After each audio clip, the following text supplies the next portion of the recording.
দেশ বিদেশের বাছাই করা খবর নিয়ে সর্বদাই সত্য সন্ধানী ই নিউজ ভারত। নমস্কার, ই নিউজ ভারতে আপনাদের সকলকে স্বাগত। শুরু করছি ওয়েদার আপডেট।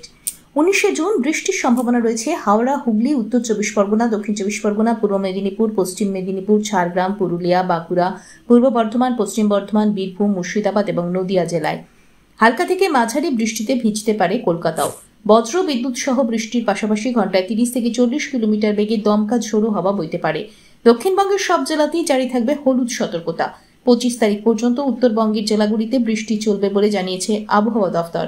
আজ প্রধানত মেঘলা আকাশ। আজ কলকাতা ও তার পার্শ্ববর্তী অঞ্চলে দিনের সর্বোচ্চ তাপমাত্রা 35 ডিগ্রি সেলসিয়াস, অনুভূত তাপমাত্রা 45 ডিগ্রি সেলসিয়াস, সর্বনিম্ন 29 ডিগ্রি সেলসিয়াস। বাতাসে আপেক্ষিক আর্দ্রতার পরিমাণ 74%। আজকের বৃষ্টিপাতের পরিমাণ 9.7 মিলিমিটার। ব্যুরো রিপোর্ট, ই নিউজ ভারত।